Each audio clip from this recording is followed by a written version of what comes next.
Hello everyone, welcome to the History and Civics class for class 7th. We are going to start with the new lesson number 12, Making of Composite Culture. Learning outcomes of the lesson are: children will be able to appreciate the ideas of Bhakti and the Sufi saints, discuss their influence on making of a composite culture, compare and list the similarities in ideas of Bhakti and Sufi saints, list the similarities and dissimilarities between Alvars and Nayanaras, appreciate and narrate the contribution of Bhakti and Sufi saints. Key concepts of the lesson are: number 1, Bhakti and Sufi movement. In this, we will study about causes, significant features, role of saints. Number 2, teaching of Kabir, Guru Nanak Dev Ji, Shankaracharya and Janeshwara. Number 3, Alvars and Nayanars. Number 4, Sufi saints and their teachings. Number 5, impact on the society. Terms to be discussed in today's video: devotional, used in religious worship; deity, a god or goddess; trance, a half conscious state; devotee, a person who is very interested in and enthusiastic about someone; immerse, involve oneself deeply in a particular activity; Advaita, a Vedantic doctrine that identifies Atma with Brahman. It is associated with Shankara. And the last term is exponent, a person who believes in and tries to explain and pursue people of the truth. Topics to be discussed in today's video. In today's video, we will discuss introduction, meaning of composite culture, the Bhakti movement, and the Bhakti saints and their teachings. Let's start with the introduction. Composite culture. Here the word composite culture means mixing of different cultures. Composite culture has always been a mainstay and mainspring of the Indian society for ages. Here the word mainstay means a person or thing on which something else is based or depends on. And mainspring means the main agent of motivation. In our country, every religion, culture, sect, faith, and belief has equal respect. Let's read further. The medieval period in India. The medieval means a long period of history, is of great importance in the development of religious thoughts and philosophy. During this period, many religious ideas and practices came into existence that have deeply influenced the life of the people for centuries. Here the word centuries means a period of 100 years.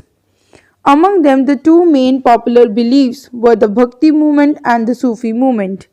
Although these movements had emerged, means moved out, in India in the early medieval period, yet they became highly popular with the masses in the 15th and the 16th century AD. During the medieval period, a composite culture developed in India comprising various religious and cultural movements like the Bhakti movement, Sufism, Sikhism, and Christianity. All these movements led to the beliefs of love, toleration, and unity of brotherhood and oneness of God. These movements had emerged in India in the early phase of medieval period, yet it became highly popular with the people in the 15th and the 16th century AD. Let's read further. Composite culture. Composite culture is a term comprising two words. Number 1, composite. It is made up of various parts or elements. Number B, culture. According to Taylor, culture is that complex whole which includes knowledge, belief, art, morals, law, custom, and any other capabilities and habits acquired by a man as a member of society. Or, in the simple word, you can say the composite culture means the mixture of different cultures. The Bhakti movement.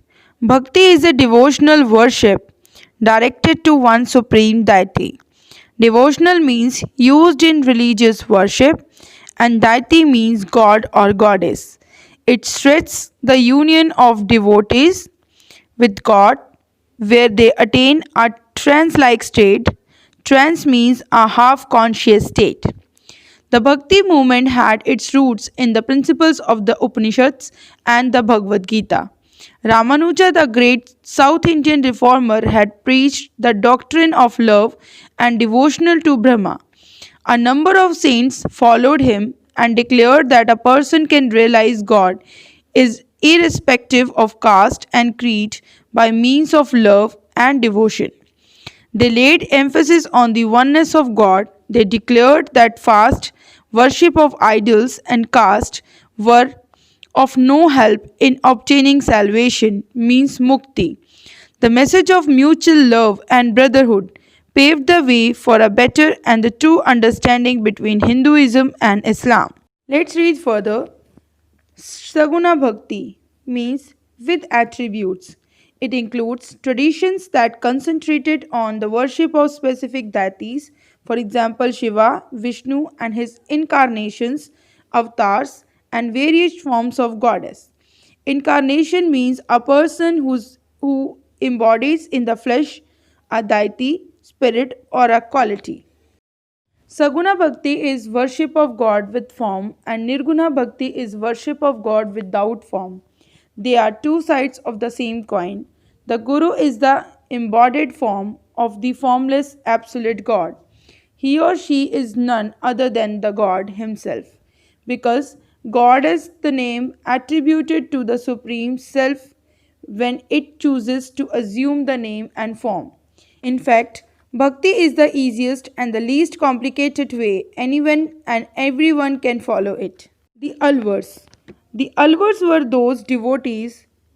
Devotees means a person who is very interested in and enthusiastic about someone or something, who were immersed in devotion to Vishnu. Immersed means involve oneself deeply in a particular activity. This bhakti movement began in c. 6th century AD.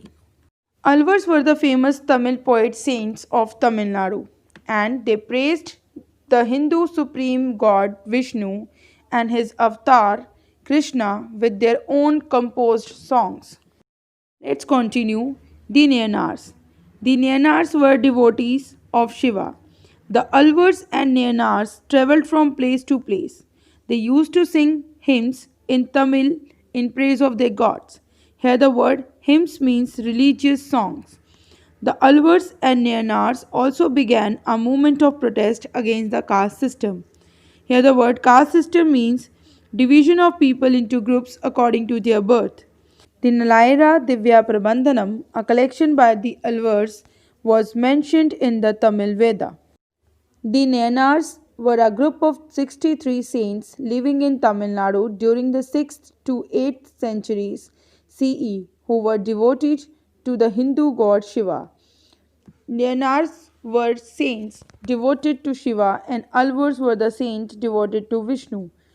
They preached the ardent love of Shiva or Vishnu as the path of salvation. They preached the path of surrendering oneself to God. These saint poets traveled from place to place singing hymns in praise of different gods. Nalaira Divya Prabandhanam is a collection of 4,000 Tamil verses composed by the 12 Alvars and was compiled in its present form by Nathamuni during the 9th and the 10th centuries. Women devotees. A. The composition of Andal, a woman alvar, are widely sung to this date. Andal's verses express her love for the deity Vishnu. Andal is only female alvar among the 12 alvar saints of South India. Andal is credited with the great Tamil works. She is an important female figure for women in South India and has inspired women's groups such as God's Mandali. Andal's verses express her love for the deity Vishnu. Let's continue. Karaikal Amyar, a woman Nayanar, was devotee of Shiva. Her compositions were maintained within the Nayanar traditions. These women devotees abandoned means left their social obligations. They also posed a challenge to patriarchal norms. Here the word patriarchal means related to government controlled by man. Karaikal Amyar is one of the three women amongst 63 Nayanars is one of the greatest figures of early Tamil literature. She was born at Karaikal, South India, and probably lived during the 6th century AD. She was devotee of Shiva. Her compositions were maintained within the Nayana traditions. These women devotees left their social life and conditions. They also posed a challenge to the norms related to the government controlled by the men. Let's continue with the Bhakti saints and their teachings. Shankaracharya AD 788 till 820. Shankaracharya was one of the greatest philosophers of India. He was born in a village called Kaladi in Kerala in 8th century. He preached the Advaita philosophy. This is the doctrine of oneness of an individual soul and the supreme God, which is ultimate reality. That is, God and created beings are one and the same. Shankaracharya helped in the revival of Hinduism. He taught that Brahma is only and the ultimate reality. He stressed on the adaptation of the path of knowledge to know Brahma and attain salvation, means mukti.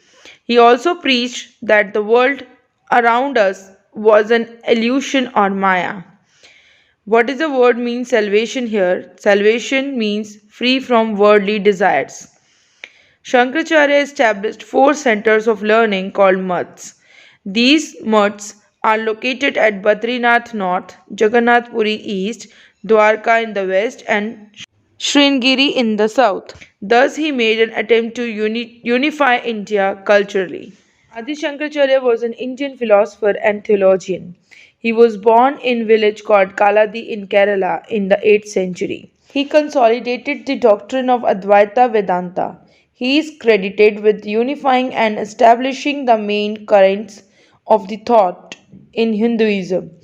His works in Sanskrit discuss the Nirgun Bhakti, means God without attributes. His teaching is that the God and the created beings are one and the same. Shankaracharya helped in the revival of Hinduism.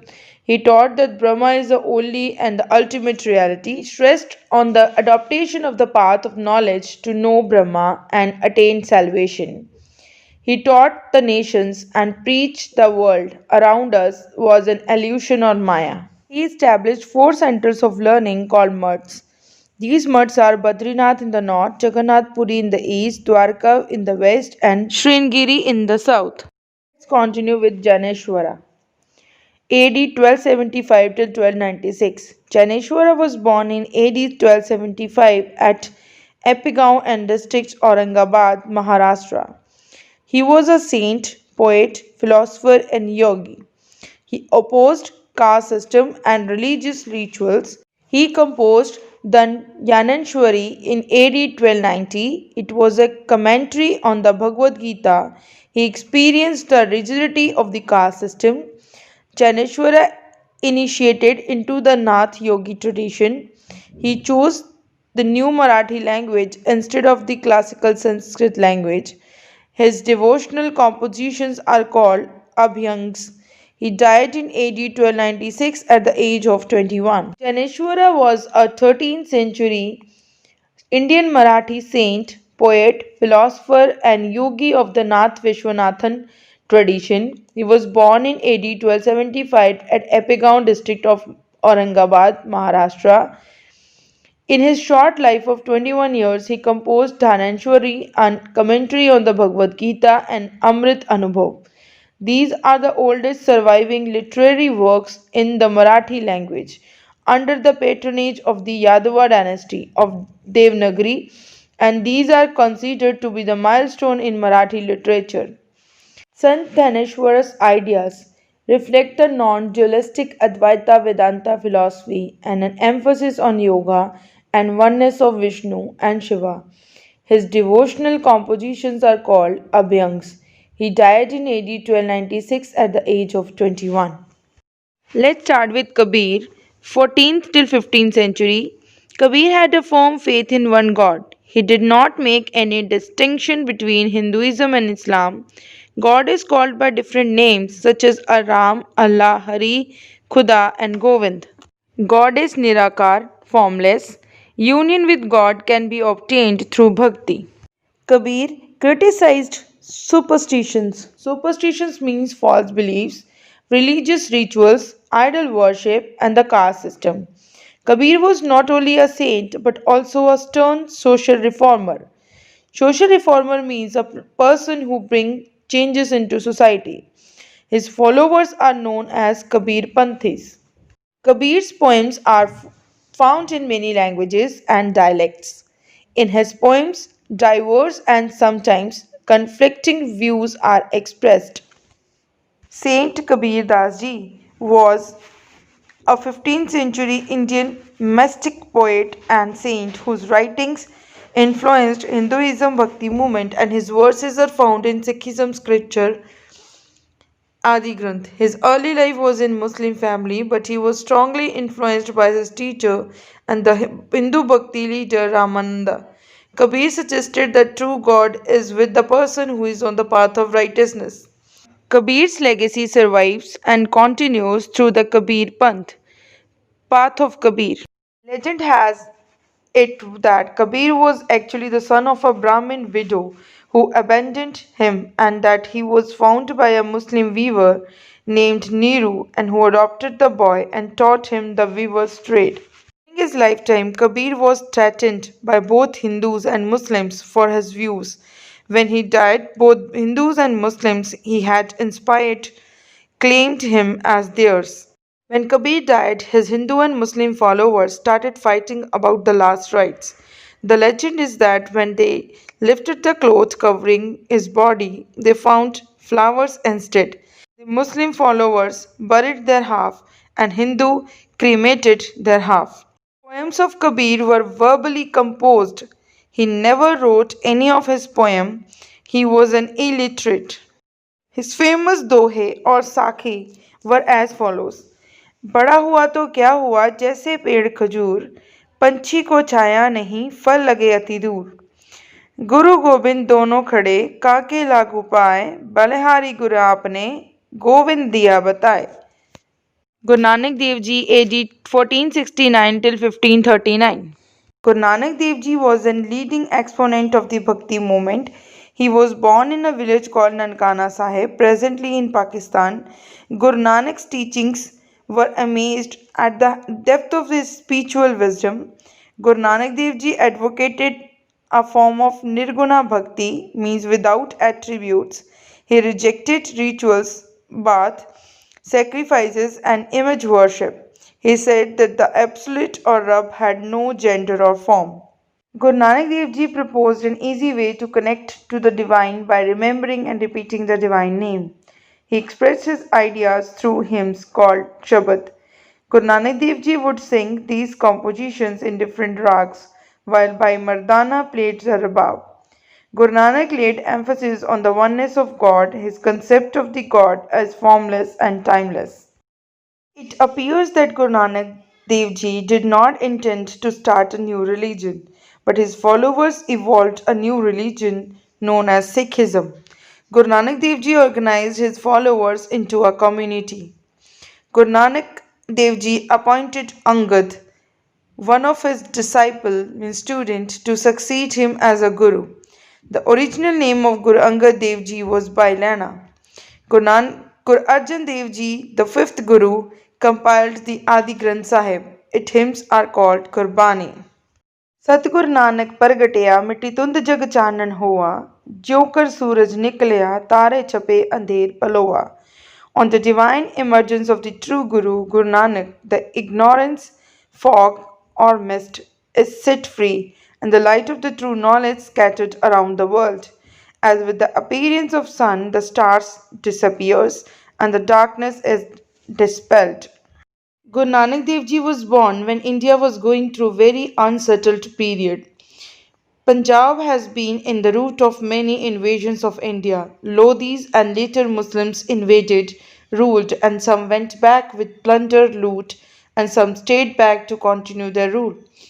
The administration was oppressive, though largely Muslim. It was discriminatory not only between Muslim and non-Muslim, but also between Muslims, different sects and grouping, the Sunnis and Shia, and the Islamis. There were also the Sufis. Indian society was deeply divided on caste lines. People of lower caste were treated badly and were not allowed to use common facilities like sharing water resources, worship places, or even not allowed to learn reading and writing. Guru Nanak Dev Ji was born on 15 April 1469 at Raiburdi Talwandi. It is now known as Nankana Sahib near Lahore, Punjab, Pakistan. His father was Mehta Kalyan Chand Das Bedi, popularly known as Mehta Kaluji, and mother Mata Tripta Ji. His father was Patwari, a revenue officer of Talwandi. Nanak enshrined the divine light into Bhai Lehna Ji as his successor. Bhai Lehna Ji was with Guru Nanak as his devout Sikh disciple for over 7 years. Nanak embraced him and called him Angad, my own limb, and ordained him as Guru by bowing before him and touching his feet. He handed over book Pothi of Gurbani recited by him and Bhagat Bani collected by him during Udasis and left for heavenly abode in 1539 AD. Guru Angad Ji was followed by another 8 Gurus till the last 10th Guru, Guru Gobind Singh Ji, enthroned Sri Guru Granth Sahib Ji as 6th present Guru in 1706 AD. So students, this is the end of the today's topic. I hope you understood the topic. You are able to solve the exercises by yourself. Don't forget to learn the terms. I will come with the next video of the same chapter. Thank you. Have a nice day.